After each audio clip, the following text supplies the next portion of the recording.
कृष्णाय वासुदेवाय हरये परमात्मने प्रणतः क्लेशनाशाय गोविंदाय नमो नमः. अध्याय 6. विराट शरीराची उत्पत्ती.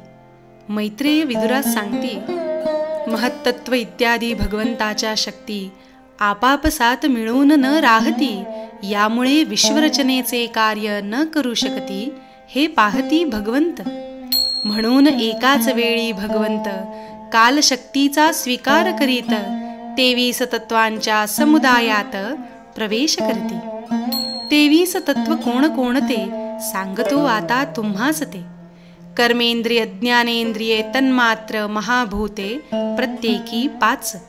या 20 शिवाय आणखीन 3 महत्तत्व, अहंकार आणि मन ऐसे समुदायात 23 तत्व एकूण ज्यात भगवंत प्रवेश करती. त्या समुदायात प्रविष्ट होऊन जीवांच्या निद्रिस्त संचित कर्माला जागृत करून त्या तत्वसमूह घटकांना भगवंतानं आपुल्या क्रियाशक्तीद्वारे मिसळले. क्रियाशक्ती जागृत झाल्याने त्या 23 तत्वांच्या समूहाने भगवंताच्या प्रेरणेने आपुल्या अंशातून विराटाला उत्पन्न केले. भगवंत अंशरूपानी शरीरात प्रवेशुनी महत्तत्वादिकांना एकमेकात मिसळूनी त्यामध्येच चराचर पाहुनी विराट रूपात परिणाम पावला. पाण्यात अंड्याच्या रूपातल्या आश्रयस्थानी सर्व जीवांना आपुल्यात घेऊनी त्या सुवर्णमय विराट पुरुषांनी 1,000 वर्षे वास्तव्य केले. तत्वजी विश्वरचना करती, त्यांचे कार्य विराट पुरुष असती. ज्ञान, क्रिया आणि आत्मशक्ती याने संपन्न होती. या 3 शक्तींपासून स्वतःच 3 भागात विभागून आणि त्याचा विस्तार करून विश्वरचनेचा प्रारंभ केला.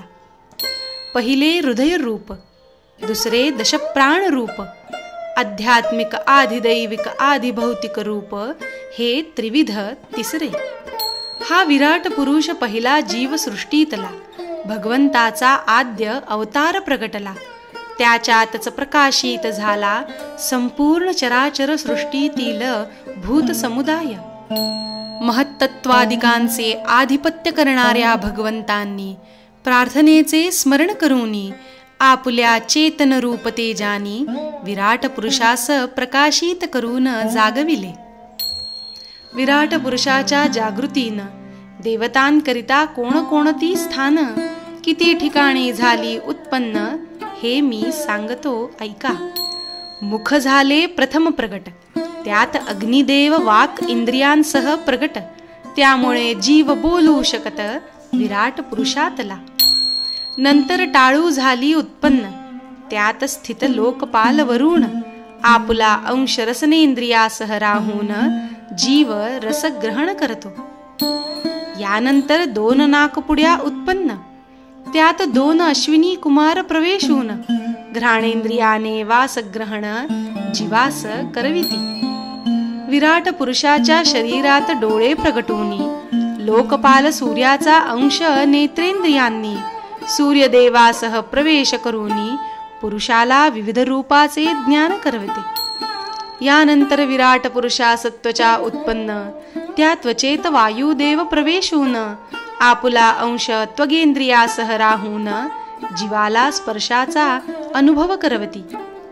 जेव्हा कानाची छिद्रे उत्पन्न होती, त्यात दिशा प्रवेश करती, त्यांचा अंश श्रवणेंद्रिये करवती जीवाला शब्दाचे ज्ञान. विराट पुरुषाच्या शरीरात त्वचा उत्पन्न, त्या त्वचेत विविध औषधी प्रवेशून आपुले अंश रोमासह राहून रोमातून जीव खाजविण्याचा अनुभव घेतो. आता त्यास लिंग उत्पन्न झाले. प्रजापतीने येथे आश्रय घेतले. त्याचा अंश असलेल्या वीर्याने करविले जीवास आनंदाचा अनुभव. यानंतर विराट पुरुषाचे गुदद्वार निर्माण, त्यात लोकपाल मित्राने आपुला अंश पायू इंद्रिय यासह केला प्रवेश, याद्वारे जीव मलत्याग करतो. नंतर त्यास हात प्रगटले, इंद्रांनी हातात प्रवेश केले, आपुल्या देण्या घेण्याचा शक्तीसह आले, ज्याने जीव उपजीविका मिळवतो. जेव्हा त्यास पाय प्रगटले, विष्णुदेवांनी आपुली शक्ती गतीसह प्रवेश केले, पाहिजे त्या ठिकाणी जाऊ शकले, जीव त्या शक्तीमुळे. हरि ओम तत्सत.